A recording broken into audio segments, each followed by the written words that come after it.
berdoa.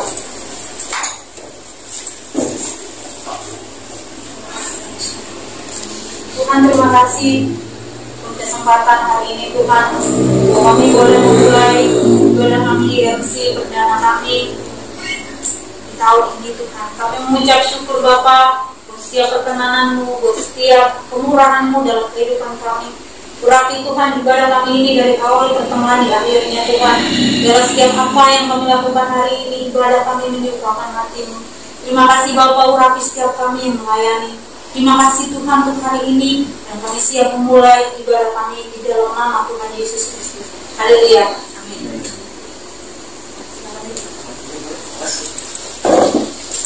Jangan bacaan Mazmur 91. Mazmur 91 dalam lindungan Allah.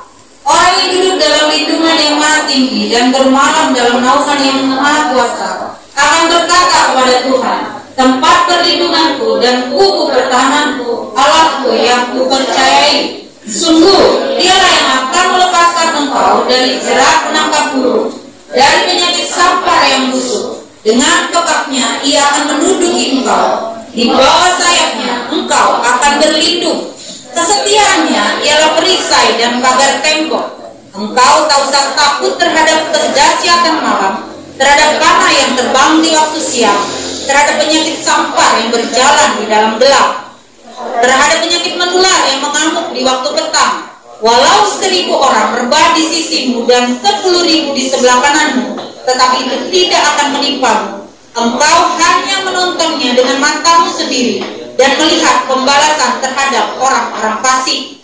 Sebab Tuhan ialah tempat perlindunganmu, yang maha tinggi telah kau buat tempat perteduhanmu.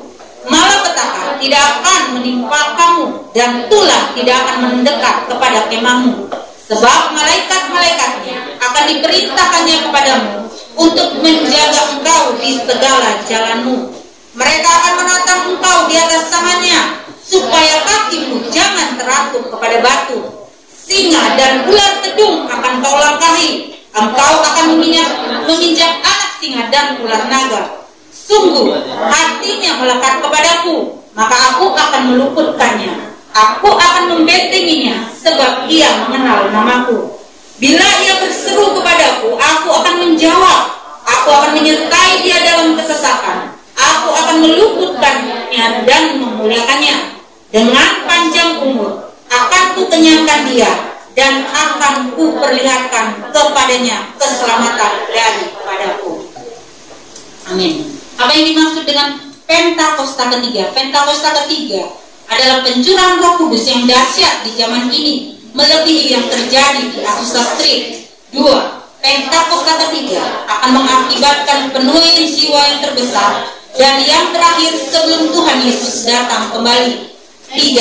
Pentakosta ketiga akan membangkitkan generasi Yeremia, yaitu anak-anak muda yang dipenuhi Roh Kudus, cinta mati-matian kepada Tuhan Yesus, tidak kompromi terhadap dosa, dan akan bergerak untuk memenangkan jiwa. 4. Pentakosta ketiga lahir di Indonesia dan bergerak ke bangsa-bangsa. Gerakan ini dari timur ke barat dan akan kembali ke Yerusalem. 5. Pentakosta ketiga akan memberikan kuasa untuk menyelesaikan amanat agung, dan setelah itu Tuhan Yesus datang kembali. Amin.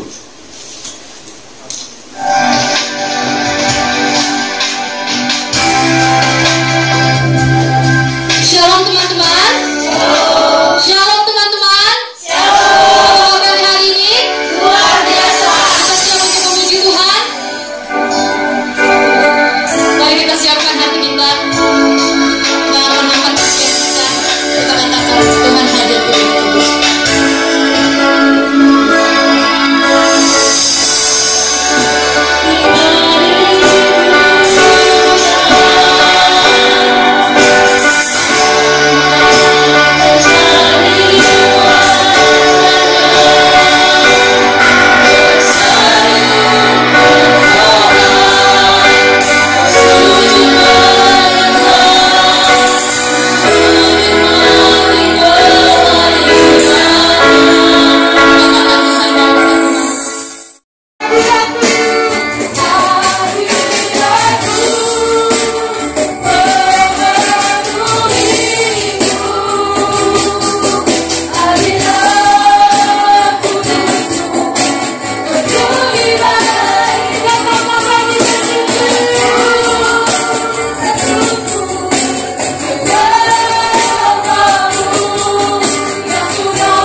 tempat ini menjadi pembawa lawatan bagi Engkau. Tuhan, sampai seluruh bumi diselamatkan. Tuhan, saat ini kami siap untuk mendengarkan sabda kebenaran firman-Mu. Biarlah setiap kami Tuhan adalah anak-anak-Mu, murid-murid-Mu Tuhan, yang dengar-dengaran akan Engkau. Urapi kami semua Tuhan, berikan kami telinga seorang murid, berikan hati kami ini tanah yang subur untuk kebenaran firman-Mu. Hingga setiap apa yang ditaburkan hari ini, boleh bertumbuh lebat di dalam kehidupan kami, jadi kekuatan bagi kehidupan kami. Urapi kami semua, urapi hamba-Mu yang menyampaikan firman-Mu. Di dalam nama Tuhan Yesus Kristus kami sudah berdoa. Haleluya. Amin.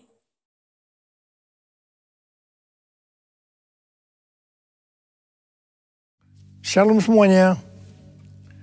Pada waktu Tuhan Yesus ditanya oleh murid-muridnya tentang kedatangannya dan tanda kesudahan dunia ini, Tuhan Yesus menjawab dalam Lukas 21 ayat 11 bahwa salah satunya adalah penyakit sampar.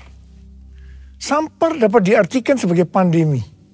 Jadi COVID-19 ini adalah salah satu tanda dari kedatangan Tuhan Yesus kembali dan tanda kesudahan dunia ini. Selain itu, Tuhan Yesus menjawab dari Matius 24 ayat 14 yang berkata, dan Injil kerajaan ini akan diberitakan di seluruh dunia menjadi kesaksian bagi semua bangsa. Sesudah itu barulah tiba kesudahannya. Tuhan Yesus pasti datang kembali. Yang percaya katakan amin. Karena itu Dia memberikan amanat agung kepada kita, yaitu agar kita pergi dan menjadikan semua bangsa itu murid Tuhan Yesus. Hal ini juga berarti agar terjadi penuaian jiwa besar-besaran sebelum Tuhan Yesus datang kembali. Sekarang kita akan melihat bagaimana proses untuk menyelesaikan amanat agung atau proses penuaian jiwa yang terbesar dan yang terakhir sebelum Tuhan Yesus datang kembali. Untuk menyelesaikan amanat agung tidak bisa dengan kekuatan sendiri. Karena itu pesan terakhir Tuhan Yesus sebelum naik ke sorga kepada murid-muridnya, yang juga berarti kepada kita semua.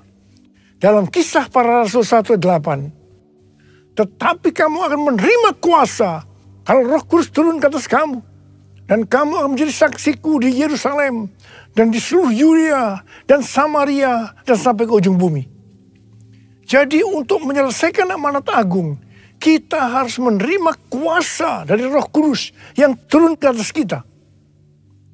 Setelah itu dengan disaksikan para muridnya, Tuhan Yesus naik ke sorga.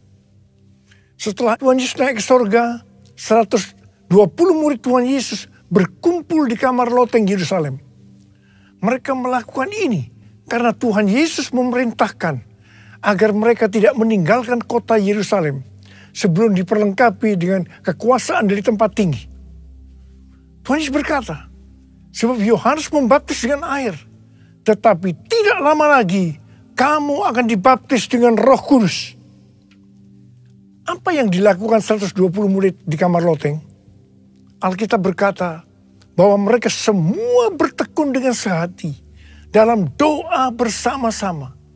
Artinya mereka berdoa, memuji dan menyembah Tuhan dalam unity siang dan malam. Ini adalah prinsip restorasi Pondok Daud. Ini adalah prinsip menara doa. Setelah 10 hari mereka melakukan hal itu, maka pada hari raya Pentakosta, tiba-tiba turunlah dari langit suatu bunyi seperti tiupan angin keras yang memenuhi seluruh rumah di mana mereka duduk. Dan tampaklah lidah-lidah seperti nyala api yang bertebaran dan hinggap kepada mereka masing-masing. Maka penuhlah mereka dengan Roh Kudus. Lalu mereka mulai berkata-kata dalam bahasa-bahasa lain, seperti yang diberikan oleh Roh itu kepada mereka untuk mengatakannya. Itu adalah bahasa Roh. Jadi tanda awal orang yang dibaptis dengan Roh Kudus adalah mereka akan berbahasa Roh. Apa yang terjadi setelah murid-murid Tuhan Yesus dipenuhi dengan Roh Kudus? Hal yang pertama, Petrus berkhotbah sekitar 5 menit. Dan kira-kira 3.000 orang bertobat dan dibaptis. Wow! Petrus berkhotbah dengan kuasa Roh Kudus. Pada zaman itu, populasi penduduk dunia sekitar 255 juta orang. Sekarang penduduk dunia sekitar 7,8 miliar. Jadi 3.000 orang yang bertobat dan dibaptis pada waktu itu setara dengan sekitar 91.000 orang pada saat ini. Saya percaya hal ini juga bisa terjadi saat ini. Hal yang kedua, setelah murid-murid Tuhan Yesus dipenuhi dengan Roh Kudus, mereka dipakai untuk menyatakan tanda-tanda dan mujizat sehingga banyak orang yang bertobat. Petrus dan Yohanes menyembuhkan orang lumpuh sejak lahir. Bayangan Petrus bisa menyembuhkan orang sakit. Sapu tangan atau kain yang pernah dipakai Paulus, jika diletakkan pada orang sakit atau dirasuk setan, maka orang itu akan sembuh. Dalam Markus 16 ayat 15 dan 18, Tuhan Yesus berkata bahwa kalau kita pergi untuk memberitakan Injil, maka tanda-tanda dan mujizat akan menyertai kita. Sejak tahun 2006, saya diperintahkan oleh Tuhan untuk mengadakan kebaktian kesembuhan ilahi. Selama 13 tahun, saya sudah mengadakan 318 kali kebaktian kesembuhan ilahi. Setiap kali saya berkhotbah, pasti saya memberitakan Injil. Tanda-tanda dan mujizat terjadi. Saya diizinkan Tuhan untuk melihat dan mengalami mujizat seperti yang dilakukan oleh Tuhan Yesus 2000 tahun yang lalu. Hal yang ketiga, setelah murid-murid Tuhan Yesus dipenuhi dengan Roh Kudus, maka cara hidup mereka berubah. Sehingga banyak orang yang bertobat. Yang pertama, mereka bertekun dalam pengajaran rasul-rasul dan dalam persekutuan. Ini bisa diartikan mereka suka membaca Alkitab. Mazmur 119 ayat 105 berkata, "Firman-Mu adalah pelita bagi kakiku dan terang bagi jalanku." Kalau kita suka membaca Alkitab, itu akan menuntun jalan hidup kita. Hidup benar sesuai dengan firman Tuhan. Kita akan menjadi orang yang berintegritas. Dan itu akan membuat orang lain bertobat. Yang kedua, perubahan cara hidup yang membuat banyak orang bertobat adalah mereka selalu berkumpul, memecahkan roti dan berdoa. Ini bisa dikatakan mereka hidup dalam unity dan suka berdoa. Hari-hari ini saya melihat melalui menara doa bahwa ada doa, pujian, dan penyembahan dalam unity siang dan malam. Saya melihat melalui Third Pentecost Azusa Street Prayer Tower, ada doa yang bertalu-talu untuk pencurahan Roh Kudus yang dahsyat melalui Pentakosta ketiga. Saya percaya kalau Tuhan sudah berikan kepada kita beban untuk berdoa seperti ini, maka ini merupakan tanda bahwa Pentakosta ketiga yang dahsyat akan turun dan akan terjadi penuhan jiwa yang terbesar dan yang terakhir sebelum Tuhan Yesus datang kembali. Saya juga percaya Pentakosta ketiga akan membangkitkan generasi Yeremia, yaitu anak-anak muda yang dipenuhi Roh Kudus, cinta mati-matian kepada Tuhan Yesus, tidak kompromi terhadap dosa, dan akan memenangkan banyak jiwa. Yang ketiga, perubahan cara hidup jemaat yang membuat banyak orang bertobat, yaitu karena mereka suka memberi. Sehingga tidak ada yang berkekurangan. Dalam kondisi krisis ekonomi, akibat pandemi dan juga perang, hari-hari ini justru Tuhan Yesus menghendaki agar kita suka memberi. Alkitab berkata adalah lebih berbahagia memberi daripada menerima. Lukas 6 ayat 38 berkata, "Berilah dan kamu akan diberi. Suatu takaran yang baik, yang dipadatkan, yang digoncang, dan yang tumpah keluar akan dicurahkan dalam ribaanmu. Sebab ukuran yang kamu pakai untuk mengukur akan diukurkan kepadamu." Yang keempat, perubahan cara hidup jemaat yang membuat banyak orang bertobat, yaitu mereka selalu bergembira dan dengan tulus hati sambil memuji Allah. Hidup dengan tulus hati artinya hidup sebagai orang yang berintegritas. Jadi perubahan-perubahan yang terjadi dalam cara hidup jemaat yang membuat banyak orang bertobat adalah Mereka suka membaca Alkitab. Mereka suka berdoa. Mereka hidup dalam unity. Mereka suka memberi. Mereka suka memuji Allah dan bergembira. Tulus hati atau hidup berintegritas. Dikatakan bahwa mereka disukai semua orang. Dan tiap-tiap hari jumlah orang diselamatkan bertambah. Haleluya! Firman-Mu pelita bagi kakiku, terang bagi jalanku. Firman-Mu pelita bagi kakiku, terang bagi jalanku. Waktu ku bimbang dan hilang jalanku, tetaplah Kau di sisiku. Dan takkan ku takut asal Kau di dekatku, besertaku selamanya.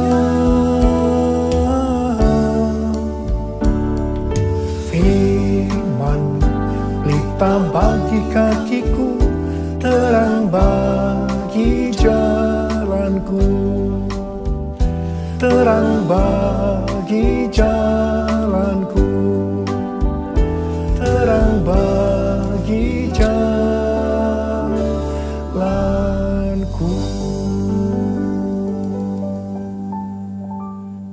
Saya percaya mereka menganggap bahwa pola penuaian jiwa hanya seperti itu. Mereka sebagai orang-orang percaya hidup dalam zona nyaman. Mereka biasa berkumpul dalam unity sambil membaca Alkitab, berdoa dan memuji Tuhan dengan sukacita. Tidak ada yang berkekurangan. Wow, siapa yang tidak mau menjadi orang Kristen? Tetapi ternyata supaya penuaian jiwa bertambah besar, Tuhan izinkan proses berikutnya terjadi, yaitu aniaya menimpa jemaat di Yerusalem.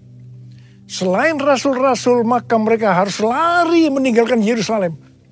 Mereka pergi ke Yudea dan Samaria sambil memberitakan Injil. Jadi kalau tadinya penuaian jiwa hanya terjadi di Yerusalem saja, sekarang menyebar ke seluruh Yudea dan Samaria. Dan pola penuaian jiwa yang seperti ini masih terjadi sampai hari ini. Catatan sejarah gereja selama berabad-abad menunjukkan bahwa semakin gereja ditekan, justru Injil semakin menyebar dan diberitakan kemana-mana. Karena itu Tuhan izinkan hari-hari ini penderitaan, aniaya itu terjadi di antara orang-orang percaya. Supaya terjadi penuaian jiwa yang lebih besar. Saya percaya melalui masa pandemi COVID-19 yang membuat kita tidak nyaman. Banyak mengalami tekanan-tekanan. Ada yang mengalami sakit, bahkan ada yang meninggal. Tetapi justru ini akan mempersiapkan penuaian jiwa yang terbesar dan yang terakhir dalam era Pentakosta ketiga ini sebelum Tuhan Yesus datang kembali. Ternyata pola penuaian yang terjadi di atas belum menyelesaikan rencana Tuhan. Karena selain penuaian jiwa harus terjadi di Yerusalem, di seluruh Yudea dan Samaria, tetapi juga harus sampai ke ujung bumi. Tuhan mempunyai cara untuk membuat penuaian jiwa itu sampai ke ujung bumi. Yaitu dengan terjadinya perubahan paradigma dalam pelayanan.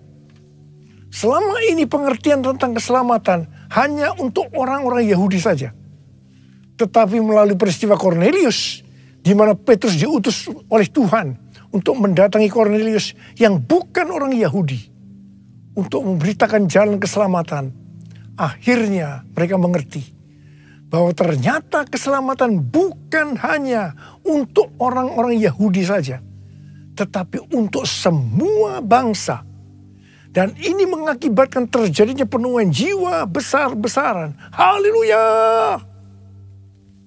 Jadi mereka tidak hanya mengabarkan Injil di Yerusalem, Yudea dan Samaria saja, tetapi sekarang mereka termasuk kita juga pergi ke seluruh dunia. Proses perubahan paradigma dalam pelayanan ini tidak mudah. Petrus harus diyakinkan oleh Tuhan. Kalau Tuhan berkata halal, jangan kamu berkata haram. Orang-orang yang bukan Yahudi adalah haram di mata orang Yahudi. Proses itu masih terus berlanjut untuk memberikan pengertian kepada orang-orang Yahudi, golongan bersunat dan juga orang-orang Farisi yang sudah bertobat. Di mana mereka berpendapat bahwa orang yang bukan Yahudi yang percaya kepada Tuhan Yesus harus disunat dan diwajibkan mengikuti hukum-hukum Musa. Tetapi melalui sidang di Yerusalem, akhirnya mereka mengerti dan bisa menerima bahwa keselamatan bukan hanya untuk orang-orang Yahudi saja, tetapi untuk semua bangsa. Katakan amin. Dengarlah doaku, ya Tuhan, doaku, biar semua suku bangsa datang menyembahmu. Yesus, Yesus, mulia namamu. Yesus, Yesus, mulia namamu. Mulia namamu. Mulia namamu.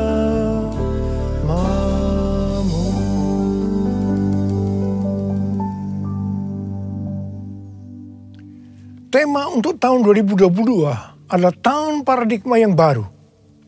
Di sini Tuhan mengingatkan bahwa untuk menyelesaikan amanat agung, kita akan dituntun oleh Roh Kudus untuk menggunakan paradigma yang baru atau cara-cara yang baru.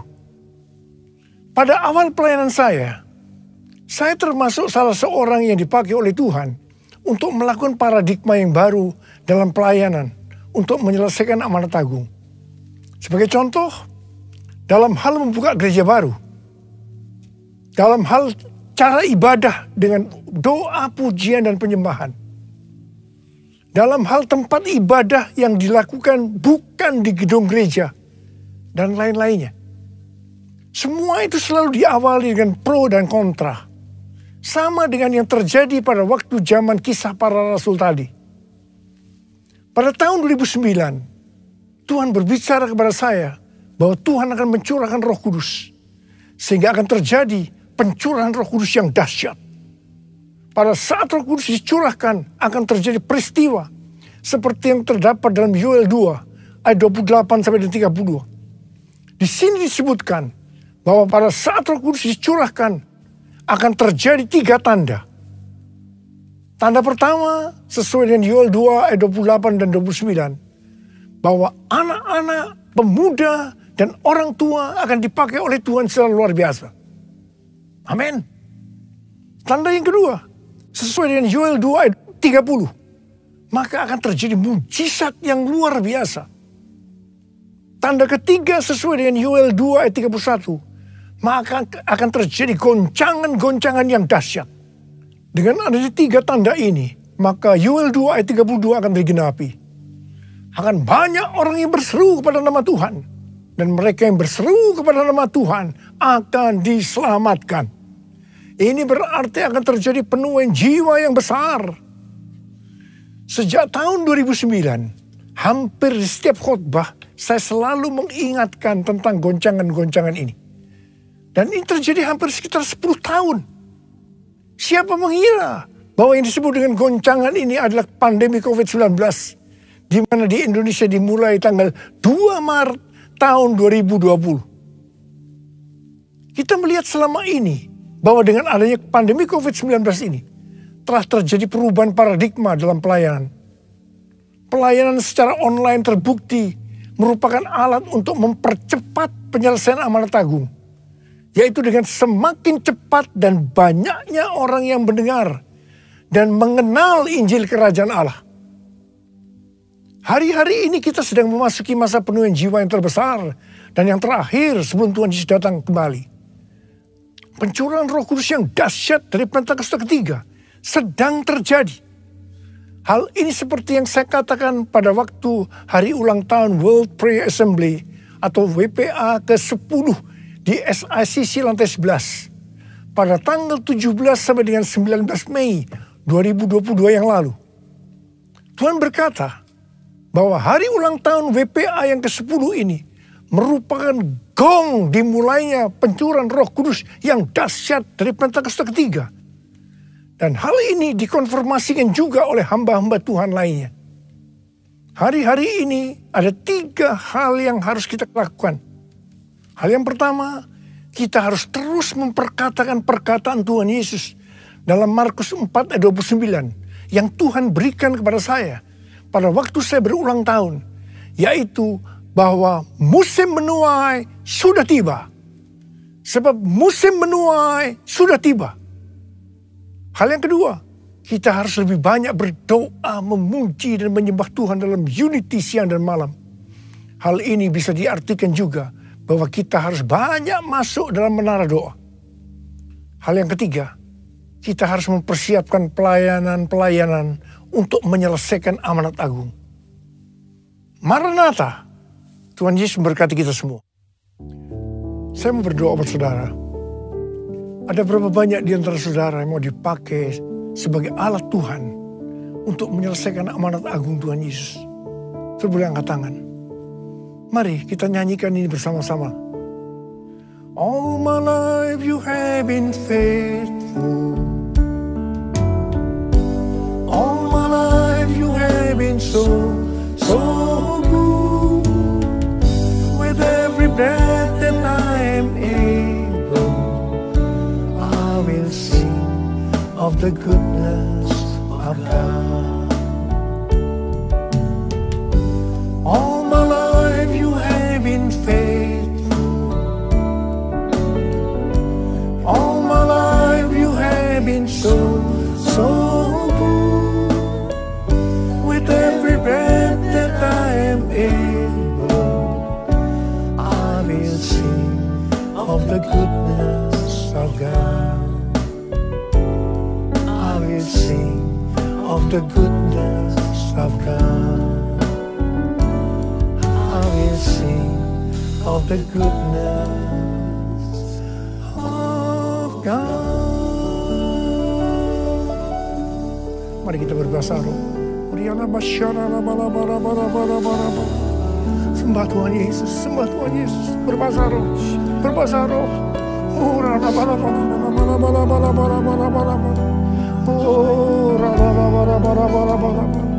Tuhan, ya Tuhan, ya Tuhan, ya Tuhan.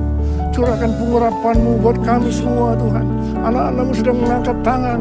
Mereka siap berkata kepada Tuhan. Kami siap Tuhan.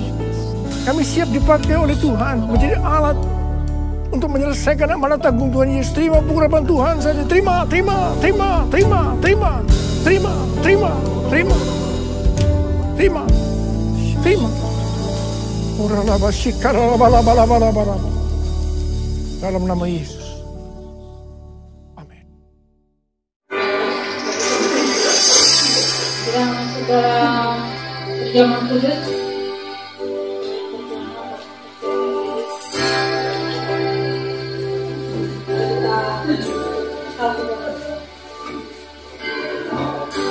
Terima kasih Tuhan untuk firman yang sudah Tuhan berikan. Terima kasih untuk janji dan penuaian bagi setiap kami para penuai yang berhasil. Saat ini Tuhan kami memberikan tubuh dan darah-Mu sekutu dengan Engkau. Berkati Tuhan melayani perjamuan, berkati setiap kami sehingga kami Tuhan terus menjadi kuat dan teguh dalam nama Tuhan Yesus. Amin.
Mari saudara-saudara, kita akan masuk dalam perjamuan kudus. Kita akan mengingat ayat ini. Sebab setiap kali kamu makan roti ini dan minum cawan ini, kamu memberitakan kematian Tuhan sampai Ia datang. Perjamuan kudus adalah perjamuan Tuhan Yesus sendiri. Setiap kali kita masuk dalam perjamuan kudus, Tuhan Yesus selalu berkata, biarlah ini menjadi peringatan akan daku. Karena itu mari, arahkan hati kita kepada kebaikan Tuhan. Kita akan mengingat kebaikan Tuhan. Mari, tundukkan kepala. Bapa, siapakah kami sebelum kami mengenal Engkau? Kami semua orang berdosa. Upah dosa adalah maut, mati. Tapi Engkau yang tidak berdosa telah dijadikan dosa oleh karena kami. Engkau harus turun dari surga mulia. Mati ganti kami dengan penderitaan yang luar biasa. Sungguh kalau kami pikirkan, ya Aba, betapa baiknya Engkau itu. Kau jadikan kami sebagai anak-anak-Mu. Engkau tuntun, Engkau bela, Engkau lindungi, Engkau berkati. Engkau sembuhkan kami. Engkau juga mengajar kami, menghajar kami. Kalau kami hidup tidak benar di hadapan-Mu ya Tuhan. Itu Engkau ya Aba. Itu Engkau ya Aba. Saudara, Tuhan akan memberkati kita semua melalui perjamuan kudus. Tapi Tuhan mau kita makan dan minum dengan cara yang benar.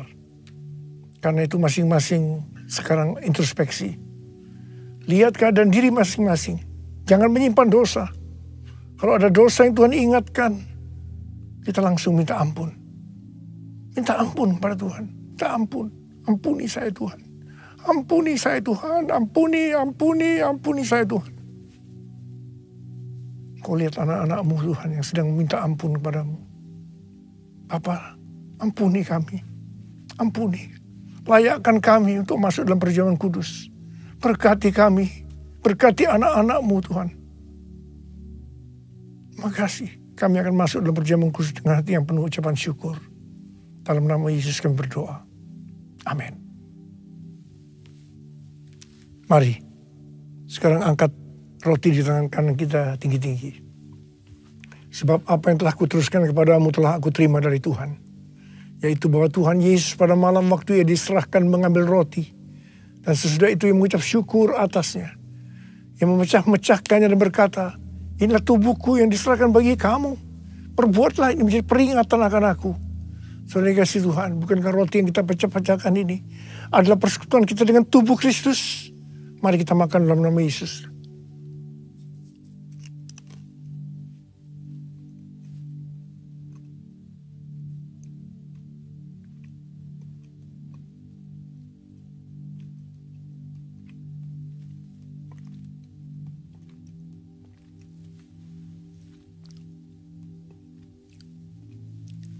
Angkat cawan di tangan kanan saudara tinggi-tinggi. Demikian juga yang mengambil cawan sudah makan lalu berkata, cawan ini adalah perjanjian baru yang dimeteraikan oleh darahku. Perbuatlah ini setiap kali kamu meminumnya menjadi peringatan akan aku. Saudara kasih Tuhan, bukankah cawan pengucapan syukur yang atasnya kita ucapkan syukur adalah persekutuan kita dengan darah Yesus. Mari kita minum dalam nama Yesus.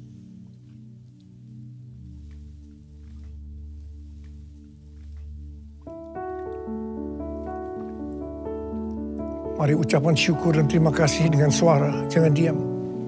Tuhan terima kasih ya Tuhan. Terima kasih ya Tuhan, terima kasih. Oh terima kasih.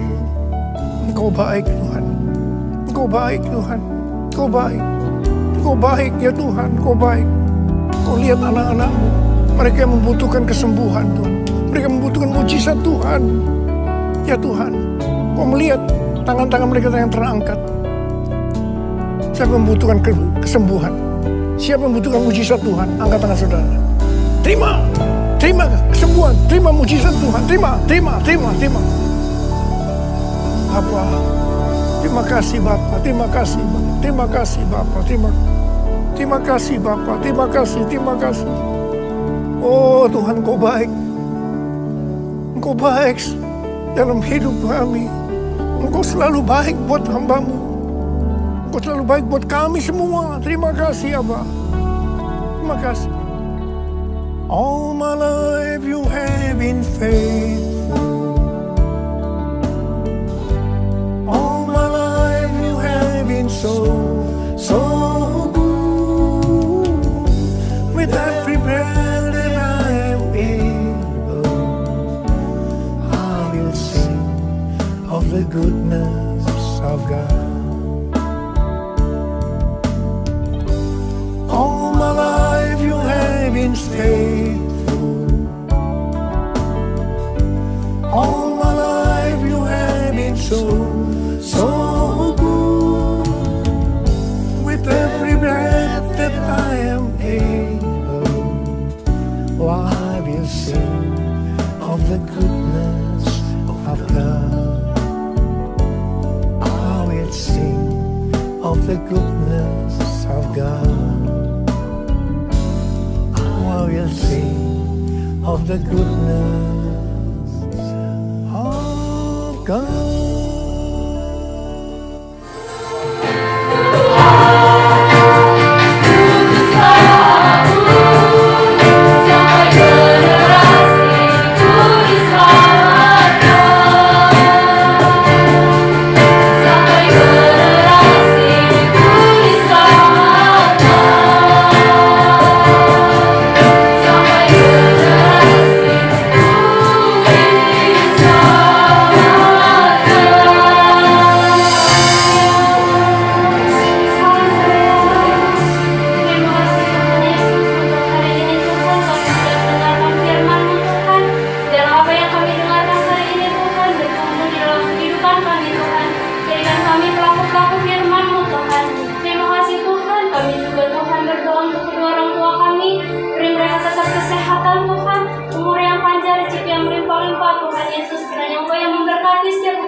Kami juga berdoa Tuhan untuk Engkau di tempat ini Tuhan yang menjadi gembala kami di tempat ini Tuhan, kiranya Engkau yang memberkati beliau Tuhan Yesus. Kau tambah-tambahkan kesehatan kepada mereka Tuhan, tambah-tambahkan hikmat Tuhan dalam menggembalakan kami domba-dombanya di tempat ini Tuhan. Dan kami juga berdoa Tuhan untuk para pelayan-pelayan Tuhan di tempat ini. Kami berdoa Tuhan untuk pemusik Tuhan, WL Tuhan Yesus, LCD, semua Tuhan yang mengambil bagian dalam pekerjaan Tuhan di tempat ini. Kiranya Tuhan yang memberkati mereka, tambahkan hikmat kepada mereka dalam melayani Engkau Tuhan. Dan kami juga berdoa Tuhan untuk generasi Yeremia Tuhan Yesus. Nantikan generasi Yeremia di gereja kami Tuhan, anak-anak muda yang dipenuhi oleh Roh Kudus, cinta mati-matian kepada Tuhan Yesus dan tidak kompromi terhadap Tuhan. Sekarang terima berkat Tuhan. Kasih karunia berlimpah-limpah daripada Allah Bapa dalam anak yang tunggal Yesus Kristus. Persekutuan yang manis dengan Roh Kudus menyertai saudara sekalian mulai hari ini. Sampai Tuhan Yesus datang menjemput kita di awan-awan dan bahkan sampai selama-lamanya. Yang percaya bersama-sama katakan, Amin.